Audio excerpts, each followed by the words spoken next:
Video like जरूर कर लीजिए और ऐसे वीडियो लगातार फ्री में पाने के लिए चैनल को तुरंत सब्सक्राइब कर लीजिए और बेल आइकन को जरूर टैप कर लीजिए ताकि आगे भी सारे वीडियो आपको मिलते रहे। यूट्यूब में फॉलो करते हैं तो प्लीज ये वाला फ्री टेलीग्राम चैनल जरूर ज्वाइन कर लीजिएगा। सारे नोटिफिकेशन सारे अपडेट यहीं पे आते हैं, ध्यान रखिए। नमस्कार दोस्तों, स्वागत है आप सभी का ऑनलाइन एग्जाम प्रिपरेशन पर which is the part of study for civil services.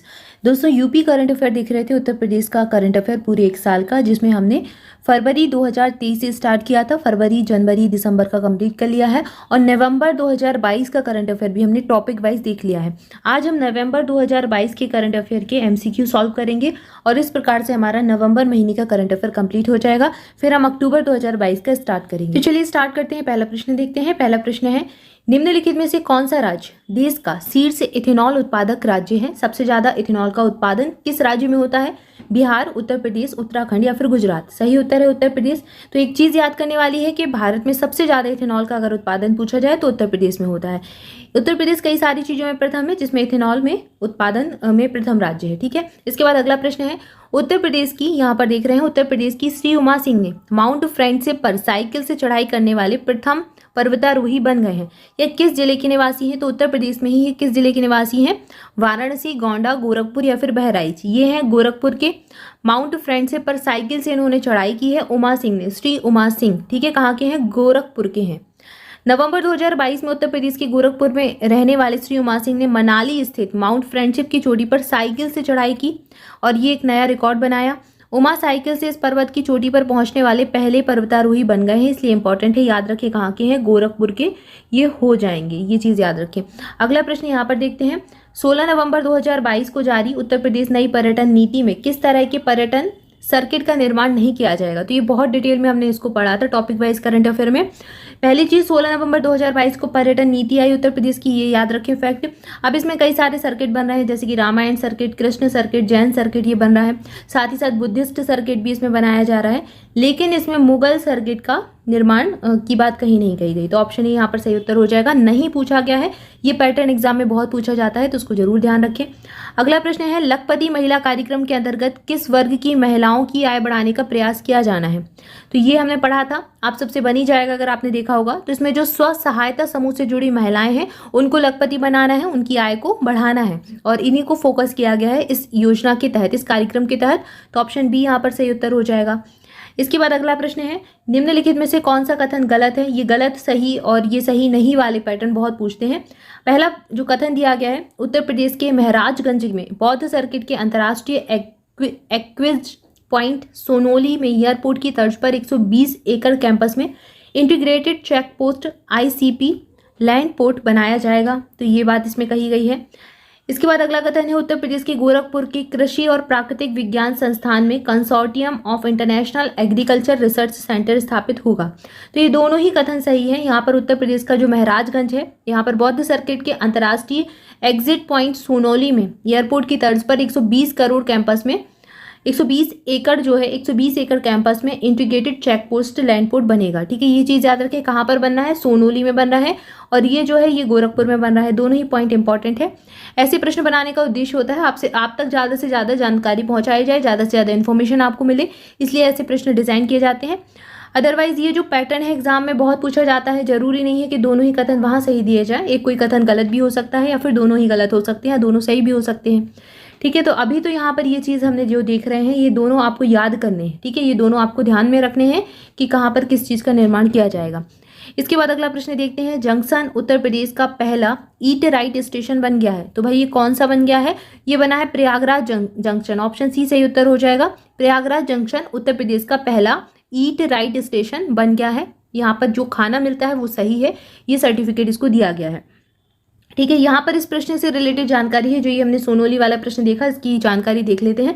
20 नवंबर 2022 को प्राप्त जानकारी के अनुसार महाराजगंज के बौद्ध सर्किट के अंतर्राष्ट्रीय एग्जिट पॉइंट सोनोली में एयरपोर्ट की तर्ज पर इसका जो है कैंपस का 120 एकड़ कैंपस में integrated check post land port बनाया जाएगा। जनवरी 2023 में केंद्र गृह मंत्री शिलान्यास के लिए आ सकते हैं।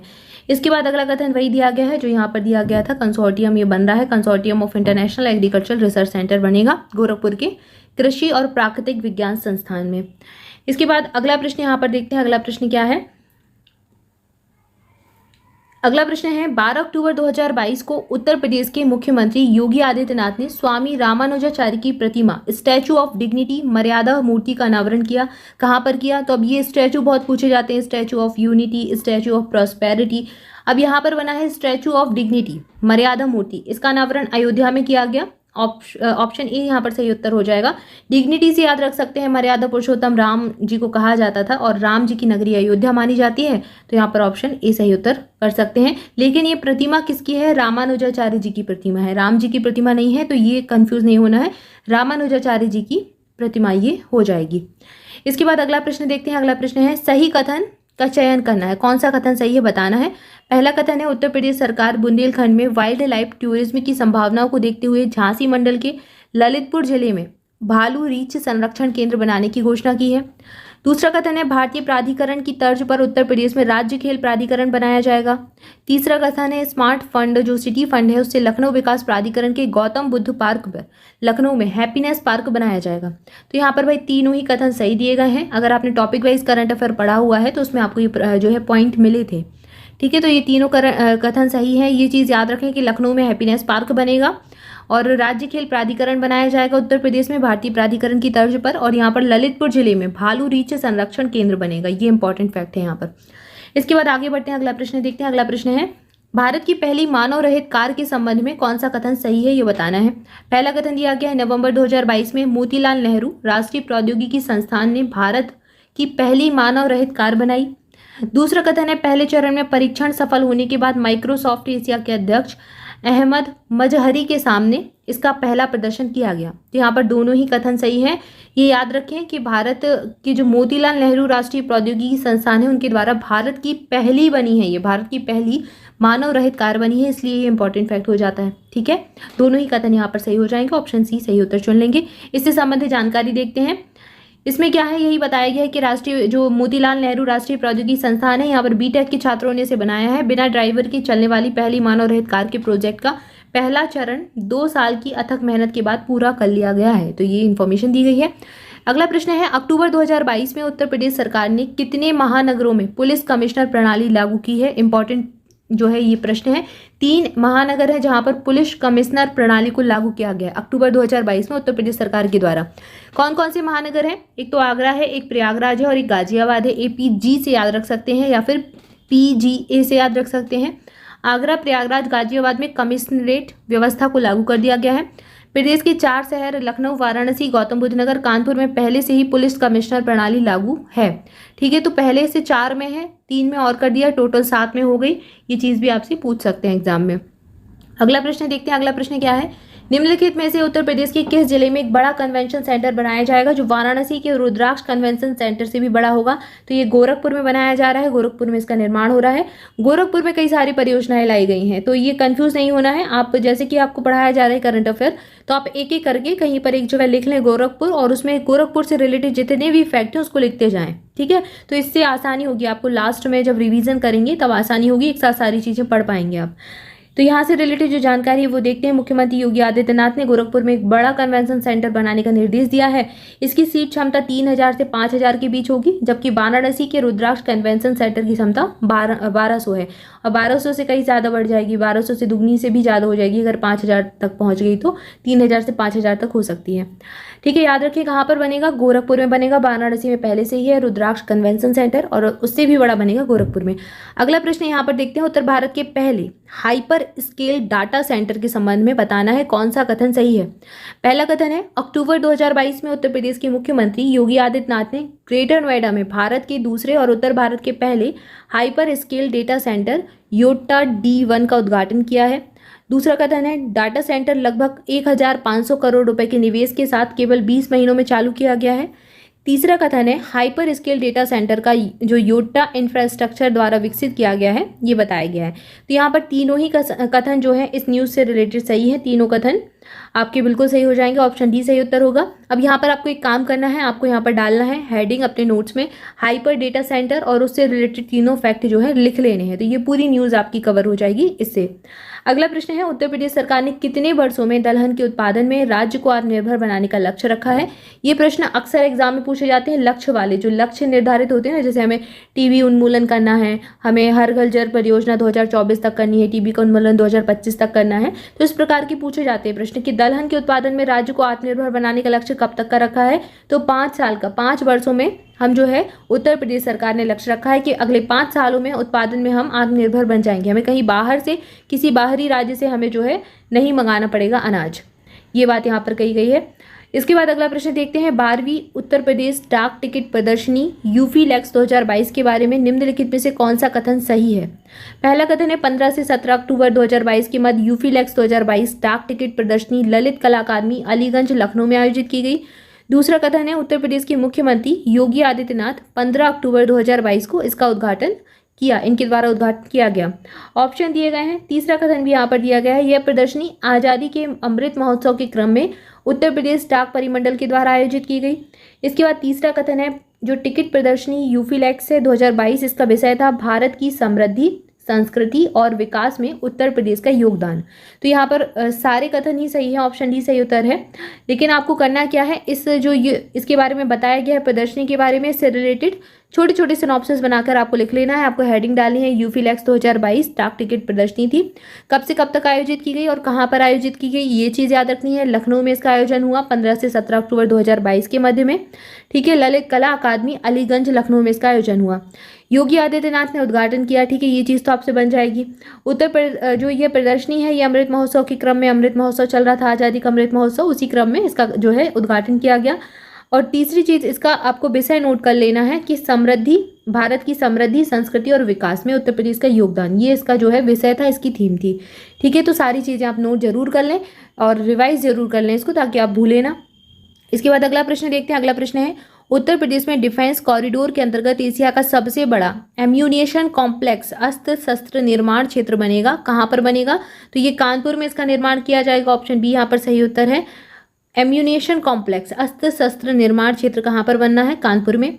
अदानी डिफेंस एंड एरोस्पेस जो एरोस्पेस है, इसने इंडिया का सबसे बड़ा एम्यूनिशन कॉम्प्लेक्स के लिए डिफेंस कॉरिडोर 499 एकड़ से भी ज़्यादा जमीन ली है। इसके लिए 499 मतलब बहुत बड़ी जो है ज़मीन पर ये बनने वाला है, बहुत बड़े क्षेत्र में ये बनेगा। कहाँ पर? कानपुर में बनेगा और अडानी डिफेंस एंड एरोस्पेस के द्वारा बनेगा। इसके बाद अगला प्रश्न है, नवंबर 2022 में उत्तर प्रदेश सरकार ने भारत के सबसे बड़े तीर्थ स्थलों में से एक मथुरा वृंदावन को किस वर्ष तक शुद्ध शून्य कार्बन उत्सर्जन पर्यटन स्थल बनाने का लक्ष्य रखा है? तो ये 2041 का लक्ष्य रखा है। ये इंपॉर्टेंट प्रश्न बन सकता है, एग्जाम में पूछ सकते हैं एग्जाम में। अगला प्रश्न है, दुनिया की सबसे लंबे रिवर क्रूज यात्रा के संदर्भ में बताना है कौन सा कथन सही है? पहला कथन दिया गया है, 2023 के जनवरी माह में केंद्र सरकार द्वारा उत्तर प्रदेश के वाराणसी और असम के डिब्रूगढ़ के बीच दुनिया की सबसे लंबी नदी क्रूज का जो है शुरुआत की गई। यह देश का सबसे लंबा नदी क्रूज सेवा थी, जो कि Ganga Indo Bangladesh protocol root और ब्रह्मपुत्र नदी के माध्यम से 4000 किलोमीटर से अधिक की दूरी तय करेगा। इस क्रूज का नाम गंगा विलास है, जो कि 10 जनवरी 2023 को वाराणसी से 50 दिनों की लंबी यात्रा के लिए रवाना होगा। तो सारे ही कथन सही हैं, उपयुक्त सभी कथन सही, ऑप्शन डी सही उत्तर होगा। बहुत इंपॉर्टेंट प्रश्न है, ये एग्जाम में बिल्कुल पक्का पूछ सकते हैं। दुनिया का चूंकि सबसे लंबा रिवर क्रूज है ये एक एक चीज़ आपको इसमें याद रखनी है कि इसका नाम MG गंगा विलास है। 50 दिनों की लंबी यात्रा के लिए रवाना हुआ था। किसके बीच में है? वाराणसी और असम के डिब्रूगढ़ के बीच में ये शुरू हुई थी, ठीक है। और कहाँ से कहाँ तक कितने किलोमीटर की यात्रा की, क्या सब कुछ याद रखना है। सारे फैक्ट जो है इंपॉर्टेंट है, इससे रिलेटेड कैसे भी किसी तरीके से प्रश्न एग्जाम में पूछ सकते हैं, ठीक है। सिंगल एक कथन को लेकर भी एग्जाम में पूछा जा सकता है कि जो एक क्रूज MB गंगा विलास चला है, ये इसने कितने दिनों की लंबी यात्रा की और ये कहाँ से कहाँ तक चला, ये भी पूछ सकते हैं। अगला प्रश्न है, उत्तर प्रदेश की खाद्यान्न उत्पादन के संबंध में कौन सा कथन सही है? खाद्यान्न उत्पादन में उत्तर प्रदेश पहले स्थान पर है, बिल्कुल सही है। दूसरा, उत्तर प्रदेश विगत 5 वर्षों से देश के खाद्यान्न उत्पादन में पहले स्थान पर आ रहा है, बिल्कुल सही है। तीसरा है, दुग्ध उत्पादन में भी उत्तर प्रदेश पहले स्थान पर है, ये भी सही है। तीनों ही कथन सही है, ठीक है। तो ये अक्सर एग्जाम में पूछा जाता है कि उत्तर प्रदेश खाद्यान्न में प्रथम है और दुग्ध में भी प्रथम है, ठीक है। दोनों में ही उत्तर प्रदेश फर्स्ट रैंक पर है। इसके बाद अगला प्रश्न देखते हैं। अगला प्रश्न है, नवंबर 2022 में उत्तर प्रदेश के मुख्यमंत्री योगी आदित्यनाथ ने प्रदेश के 10 जिलों में भव्य और अत्याधुनिक सुविधाओं वाले न्यायालय जो है न्यायालय भवनों के निर्माण के लिए अधिकारियों को निर्देश दिया है। निम्नलिखित में से कौन से एक जिला है जो इसमें शामिल नहीं है? तो 10 जिलों में बनने हैं। ये 10 जिले कौन कौन से आगे देखेंगे। इसमें कौशाम्बी में बनेगा, बहराइच में और हाथरस में, गोरखपुर में नहीं बनना है। ठीक है, अब ये 10 जिले कौन कौन से हैं देखते हैं। आगरा है, औरैया है, हापुड़ है, कौशाम्बी है, महोबा है, बहराइच है, चंदौली है, हाथरस सहित 10 जिलों में नए न्यायालय भवनों का निर्माण किया जाएगा। इसके लिए जो है अफसरों को 15 दिन के अंदर डिटेल प्रेजेंटेशन प्रस्तुत करने के लिए कहा गया है योगी आदित्यनाथ सरकार के द्वारा। ठीक है, तो ये नाम एक बार थोड़ा सा जरूर पढ़ लें अच्छे से। आगरा, औरैया, हापुड़, कौशाम्बी, महोबा, बहराइच, चंदौली और हाथरस, ये सहित 10 जिले हैं लगभग। इसके बाद अगला प्रश्न यहाँ पर देखते हैं। उत्तर प्रदेश के 7 शहरों में नेशनल टेक्सटाइल कॉरपोरेशन और विट्रिस इंडिया कॉरपोरेशन ने टेक्सटाइल पार्क बनाने का प्रस्ताव दिया है। इस 7 शहरों में निम्नलिखित में से कौन सा शहर शामिल नहीं है? तो ये कौन कौन से शहर में बनना है? कानपुर, लखनऊ, आगरा में बनेगा, नोएडा में नहीं है। कानपुर में है, मेरठ में है, आगरा में है, झांसी, वाराणसी, लखनऊ और कानपुर में टेक्सटाइल पार्क बनाने की योजना पर काम चल रहा है। ठीक है, नोएडा इसमें शामिल नहीं है, तो इसको थोड़ा सा ध्यान दें। नोएडा में कई सारे डेवलपमेंट होते रहते, कई सारी चीज़ें जो है इम्प्लीमेंट की जाती हैं, लेकिन इसमें जो है टेक्सटाइल कॉरपोरेशन के लिए इसमें नहीं इसको रखा गया है। टेक्सटाइल पार्क यहाँ पर नहीं बनेगा नोएडा में। ठीक है, बाकी कानपुर, लखनऊ, आगरा में बनेगा, मेरठ में बनेगा, झांसी में बनना है और वाराणसी में भी बनेगा। तो ये सारे जरूर याद रखें। ठीक है, तो ये पूरा हमने देखा। इसके बाद अगला प्रश्न देखते हैं। अगला प्रश्न है 41वें रामायण मेले के संबंध में बताना है कौन सा कथन सही है। 27 नवंबर 2022 को उत्तर प्रदेश के मुख्यमंत्री योगी आदित्यनाथ ने अयोध्या में सरयू तट पर स्थित रामकथा पार्क में परंपरागत तरीके से 41वें रामायण मेले का शुभारंभ किया। बिल्कुल सही है। इस मेला महोत्सव का आयोजन 30 नवंबर 2022 तक किया गया। बिल्कुल सही है। इसके समापन जो समारोह था उसमें मुख्यमंत्री योगी, जो राज्यपाल हैं यहाँ के मुख्य अतिथि के रूप में यहाँ की जो राज्यपाल हैं आनंदीबेन पटेल, वो उपस्थित रहीं। तो यहाँ पर ये कथन भी सही है। तीनों ही कथन सही हो जाएंगे। ऑप्शन डी सही उत्तर है।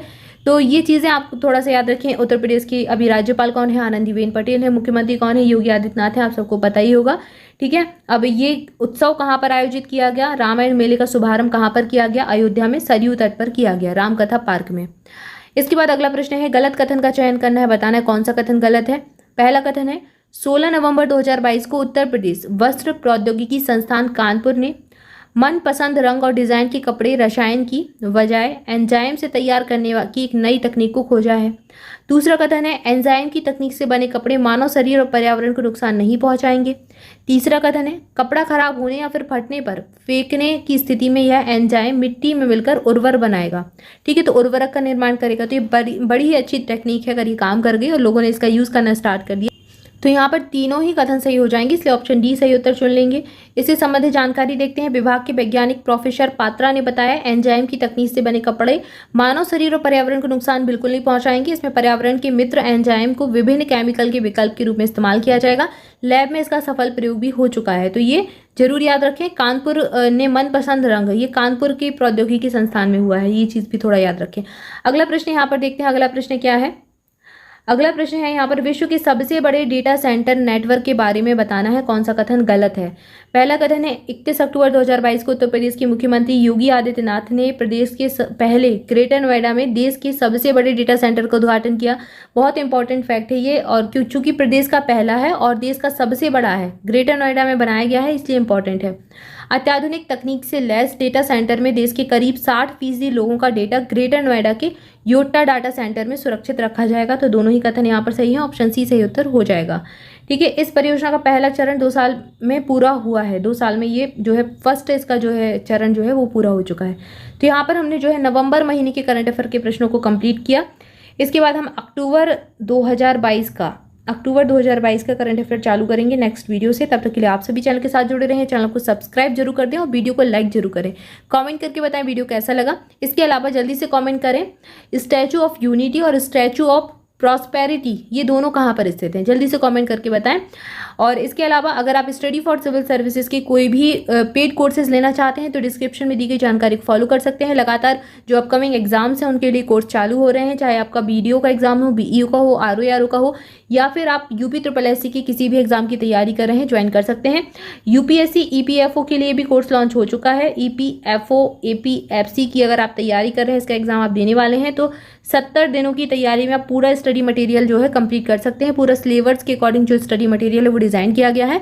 तो आप इसको ज्वाइन करने के लिए डिस्क्रिप्शन में दी गई डिटेल को फॉलो कर सकते हैं। इसके अलावा आपकी यूपीपीएससी प्रीलिम्स जो कि आपका एग्जाम मई में है, इसके लिए मात्र कुछ दिन ही शेष बचे हैं। अब 40 दिन ही शेष बचे हुए हैं और 40 दिन में भी आप अच्छे से पढ़ सकते हैं, तैयारी कर सकते हैं। अगर अभी से भी आपने स्टार्ट किया, आपने कुछ नहीं पढ़ा है, अभी से भी आप स्टार्ट करते हैं तो आप बिल्कुल 40 दिन में बहुत अच्छे से तैयारी करके एग्जाम को क्रैक कर सकते हैं, कट ऑफ जो है क्लियर कर सकते हैं। और इसके लिए भी अगर आप 70 दिनों का जो हमारा जो क्रैश कोर्स था, जो 780 पेज का मटेरियल था, 60 दिन का 60 दिन का क्रैश कोर्स था, तो आप इसको ज्वाइन कर सकते हैं। बस आपको थोड़ी सी ज़्यादा मेहनत करनी पड़ेगी 40 दिन में, क्योंकि इसको कवर करना है। तो अब आपको 10 से 12 घंटे देने पड़ेंगे, या फिर आप 8 से 10 घंटे भी बिल्कुल कंसिस्टेंसी से पर डे पढ़ते हैं। अगर इतनी मेहनत कर सकते हैं तो आप बिल्कुल कट ऑफ क्लियर कर सकते हैं। इतना मटेरियल पढ़कर आराम से कर सकते हैं। इसमें current affair, budget, economic service सारा कुछ इसी के अंदर है, कुछ एक्स्ट्रा नहीं है। क्विज वगैरह सब कुछ इसमें है। तो आप अगर ये लेना चाहते हैं अभी भी आप ले सकते हैं। इसको ज्वाइन करने के लिए डिस्क्रिप्शन में दिए गए कॉन्टैक्ट नंबर पर कॉल करके इन्फॉर्मेशन ले लीजिए। अगर आप प्रैक्टिस क्विज लगाना चाहते हैं तो वो भी लगा सकते हैं अपनी प्रैक्टिस करने के लिए। अलग से प्रैक्टिस क्विज भी ज्वाइन कर सकते हैं यूपीपीएससी प्रीलिम्स के लिए। और अगर आप टेस्ट सीरीज ज्वाइन करना चाहते हैं, सिर्फ टेस्ट सीरीज, तो सिर्फ टेस्ट सीरीज भी ज्वाइन कर सकते हैं। सारे ऑप्शन आपके लिए खुले हुए हैं, जो भी आप ज्वाइन करना चाहें कर लें। और लगातार आपके लिए फ्री इनिशिएटिव तो चलते ही रहते हैं, यूट्यूब पर लगातार जुड़े रहें। तो आपकी जो फ्री इनिशिएटिव है उनका लाभ लें और बिल्कुल पढ़ते रहें, मस्त रहें, मुस्कुराते रहें, पढ़ाई करते रहें। Thank you for watching this video. मिलेंगे नेक्स्ट वीडियो में। Thank you so much.